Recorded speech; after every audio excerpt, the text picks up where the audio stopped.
Breathe in, breathe out. Opie and Anthony, what's going on?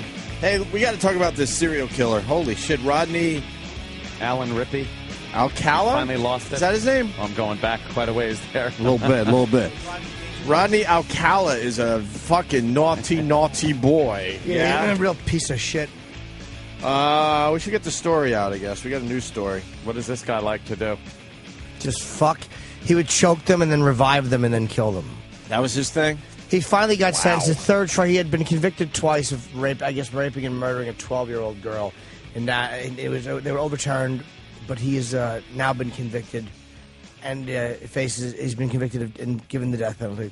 And they found in a storage locker, I think in Seattle, 100 photographs. Oh, only 100. Okay. Yeah, over 100 of identified women and girls, because the cops fear that they may be victims of him.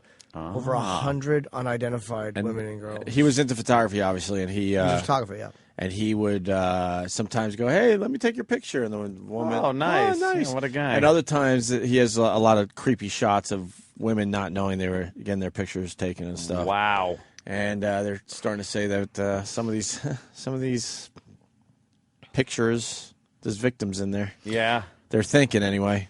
Do you know? So they're trying to figure out all these pictures and if they're still alive. You know what the story is. Yeah. So they're putting a lot of the pictures online so families can go, "Holy shit, that's Mary. She's been missing since 19 blah blah blah." How many did he kill officially? Convicted, you mean? Like, yeah. They're saying there's 4 listed. I don't know if they're convicted. 4 L.A. women. That's baby shit alongside what this dude's been doing. Knocking over mailboxes, keeping 12-year-old girl earrings, going on a dating game. That's baby shit. I was listening to Outlaw Country. They did the communism line. Oh, they did plain old-fashioned communism. Let me think. I don't know if he was convicted. Well, let's get the news story and see. I mean, he was convicted of all 4. Just 4, but I have to dye my hair.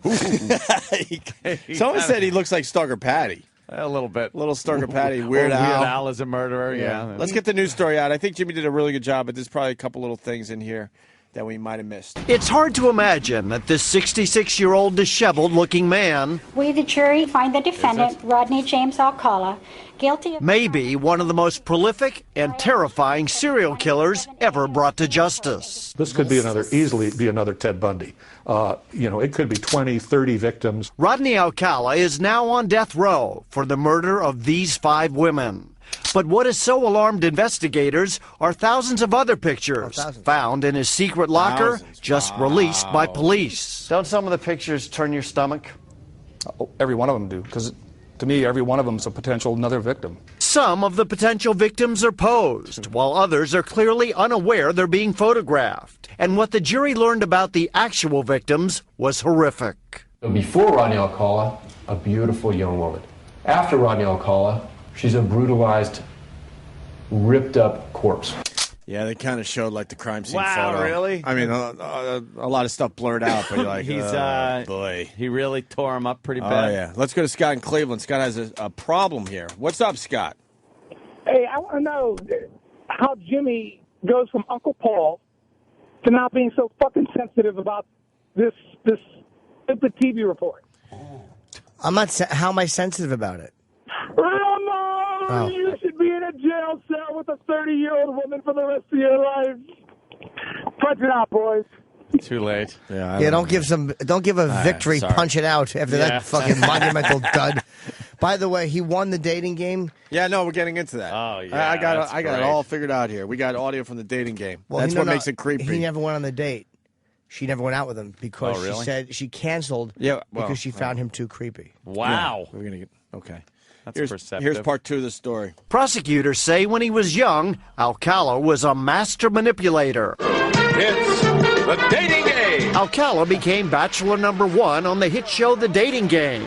even though he had a rap sheet showing a conviction for brutally beating an 8-year-old girl. He won the date with the Bachelorette and continued taking more snapshots. Walk up to, camera in hand, polished demeanor. You walk up and say, you want to be in pictures? Now those 30-year-old pictures are on the internet, and hundreds of new tips are coming in. Researching these old photos is painstaking work. These people have suffered for decades, so it's nothing for us to commit our time to bring some type of justice and some type of lead and investigation and maybe some knowledge of what took place, why somebody's been missing for all these years. No, I mean, there's thousands of photos. Obviously, there's not going to be thousands of victims coming from these photos. So this is a real pain in the ass for the detectives to try to figure this out, right? Some of them he's just taking pictures. And some he probably... Kirsten Dunst. Some that he probably, struck up a nice relationship and ended up fucking killing them. Some of these are probably from the 60s, too. The one girl had the Rosemary's Baby, like a haircut like that late 1967. Like Helen, your... No, Helen had a fucking beehive, a frosted beehive. Right. For the fucking 100th time. Helen did not have that type of hairdo. Wow, look at that fro on that one. You got some fros. I love him, Tony. And then he got some. Then he's got some pictures that look more current. Yeah. Look how old but a lot of them looking like they're from the Austin Powers. Yeah. Era. Yeah, she is hot right there. That's got to be like 1969. Early like 70s, I guess. Yeah, somewhere around there, I guess. Sure. Yeah, that's late 70s right there. You can almost tell. Headphones like that. Big fucking headphones. Late 70s probably. Yeah, well, maybe early 80s. Back, man. Listen to the music while I choke you. Yeah. Jesus. For the big So anyway, like Jimmy was saying, the dating game. He was on the fucking dating game. We got audio of his appearance. This is ghoulish. So you're listening to a future, if not already, serial killer in this audio. Bachelor number one. What do you think would be the perfect date? Yeah, right. This is exactly what you're going to get here. Rodney gets introduced. Well, let's see. Bachelor number one is a successful photographer. Oh, my God. This is murderer. Yes, who enjoys posing a woman with an M80 in her cunt. Please welcome Rodney Alcala. Made it sound so nice to be a photographer. Nice little hobby for this guy. Photographer who got his start when his father found him in the dark room at the age of 13. Torturing a small animal with his dick hard. Found him in his dark room drawing X's over the women's chests and writing cunt in his own blood on wedding photos of his mother. He's probably just developing headless broads, just purposely making sure that the head's not in the photograph. Oh, yes. fuck. His father, he became a photographer. His father found him in his dark room when he was 13, lopping the heads off of female photos and shitting on the head part. Stepping on it angrily. Who got his start when his father found him in the dark room at the age of 13, fully developed. Between takes, he might find him skydiving or motorcycling. Please or choking a woman and reviving her and then fucking her mouth until she's dead. Please welcome. You might find him raping a 12-year-old and keeping her earring as a souvenir. Please welcome Rodney Alcala. That's right. Cutting her up in small pieces and posing her provocatively for the detectives to find. Bachelor number one. Bachelor number one enjoys puppies, especially ones that get 7-year-olds into their house, like Jesse Temendicus used on Megan Kanga. Please welcome. Bachelor number one enjoys collecting fine art and the severed toes of women. Please welcome Rodney Alcala. When he's not taking pictures, he's taking souvenirs.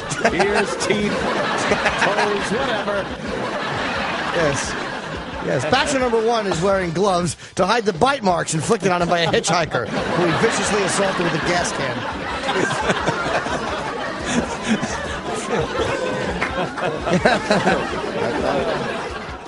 What a fucking ghoul. What a fully developed.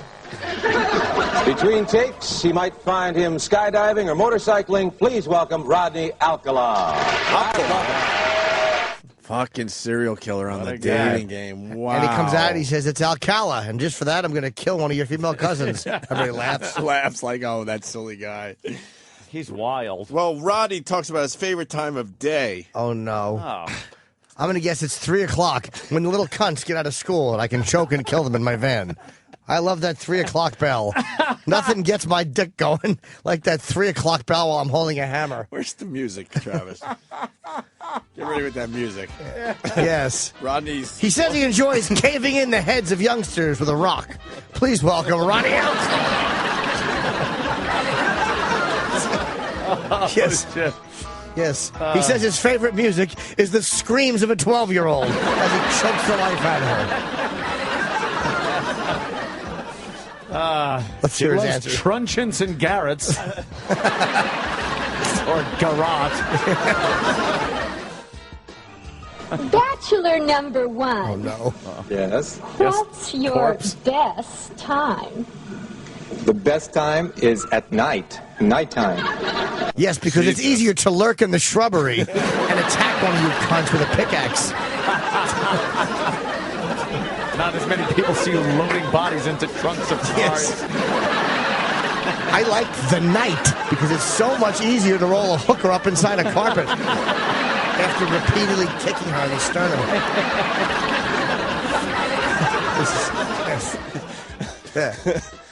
Holy shit. All right, hold on. The night, yeah. Yeah, of course he likes the night. Time is at night. Nighttime.